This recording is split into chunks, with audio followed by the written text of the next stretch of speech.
આજે 54 વર્ષ પહેલા માત્ર 13 દિવસમાં જ પાકિસ્તાને ધૂળ ચોંટાડીને સ્વતંત્ર બાંગ્લાદેશનું નિર્માણ કરનાર સ્વર્ગીય પ્રધાનમંત્રી ઇન્દિરા ગાંધીજીની યશસ્વી કારકિર્દીને યાદ કરતા સુરત કોંગ્રેસના આગેવાન હરીશભાઈ સૂર્યવંશીના પ્રમુખ સ્થાને કાર્યક્રમ રાખવામાં આવ્યો હતો, જેમાં સુરત શહેર કોંગ્રેસ સમિતિના સંગઠન મહામંત્રી રોહિતભાઈ સાવલિયા તેમજ યુવા આગેવાન કાસિફ ઉસ્માની તેમજ જયેશભાઈ ભટ્ટ, સેવાદળના પ્રમુખ સંતોષ પાટીલ તેમજ નવનિયુક્ત હોદ્દેદારો ઉપસ્થિત રહી શહીદ જવાનોને સલામી આપી સન્માનિત કર્યા હતા તેમજ વિજય દિવસ નિમિત્તે મીઠાઈનું વિતરણ કરીને ઉજવણી કરી હતી।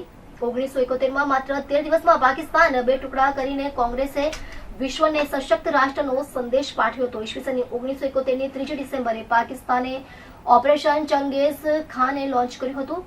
આપણા દેશના 11 ભારતીય એરફિલ્ડ પર હુમલો કરતા વળતા જવાબ રૂપે ભારત સરકારે પૂર્વ તેમજ પશ્ચિમ વિસ્તારમાં હુમલો કર્યો હતો। તત્કાલીન વડાપ્રધાન ઇન્દિરા ગાંધીજીએ આકાશવાણી દ્વારા યુદ્ધની ઘોષણા કરીને પૂર્વ પાકિસ્તાન હાલનું બાંગ્લાદેશના લોકોને બચાવવા માટે ભારતીય સેનાને પાકિસ્તાન સામે યુદ્ધ કરવાનો આદેશ આપ્યો હતો। ભારત તરફથી આ યુદ્ધની આગેવાની ફિલ્ડ માર્શલ માણેક શાહે સંભાળી હતી। ભારતીય સેનાએ પાકિસ્તાનના 15,000 ચોરસ કિલોમીટર જેટલા વિસ્તાર સુધી કબજો કરી લેવામાં અદ્ભુત સફળતા મેળવી હતી। 16 ડિસેમ્બર 1971ના રોજ પાકિસ્તાની સેનાના વડા જનરલ એ ખાન નિયાઝીએ લગભગ 93,000 સૈનિકો સાથે ભારત સમક્ષ આત્મસમર્પણ કર્યું હતું। પાકિસ્તાનને ધૂળ ચોંટાડવામાં મહત્વપૂર્ણ ભૂમિકા ભજવનાર ભારતીય યોદ્ધાઓ પૈકી 54 વીર જવાનોએ શહાદત વહોરી હતી, પરંતુ તેમની શહાદત એળે ન હતી ગઈ। ભારતે પાકિસ્તાનના ટુકડા કરી નાખ્યા હતા, જેને કારણે લાંબા સમય સુધી શાંતિ સ્થપાઈ હતી। 1971ના યુદ્ધમાં શહીદ થયેલા વીર સૈનિકોને સુરત કોંગ્રેસે શ્રદ્ધાંજલિ આપીને તેમની શૂરવીરતાની યાદો તાજી કરી હતી। હરીશભાઈ સૂર્યવંશી, સુરત શહેર કોંગ્રેસનો ઉપપ્રમુખ છું। આજે 16 ડિસેમ્બર એટલે શહીદોને યાદ કરવાનો દિવસ છે।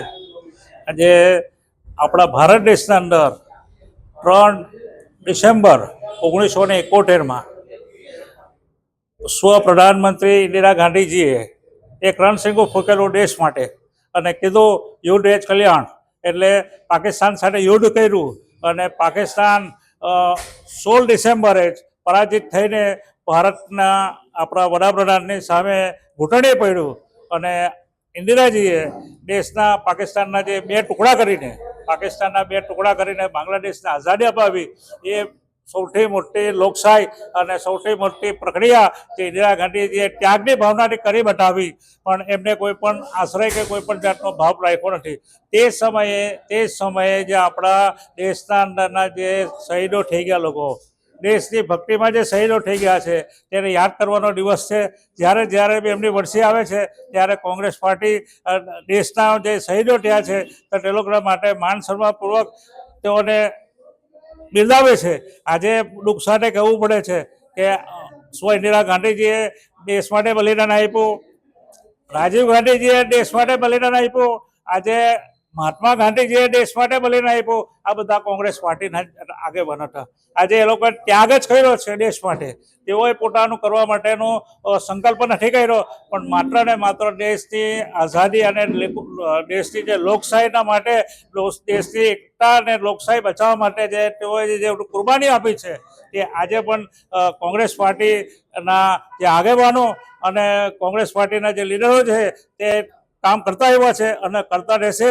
પણ સાથે સાથે મારે એક સંદેશો આપવાનો થાય છે કે આજની યુવા પેઢીને ખબર ના હોય કે આ સંદેશો શું છે, એટલે દરેક યુવા પેઢી આ સમજે, આપણા શહીદોને યાદ કરે, આપણા શહીદોને સન્માન કરે અને એકતા કરે અને દેશ માટે કરી છૂટવાની ભાવના રાખે, તેવો કોંગ્રેસ પક્ષે સંકલ્પ લીધો છે।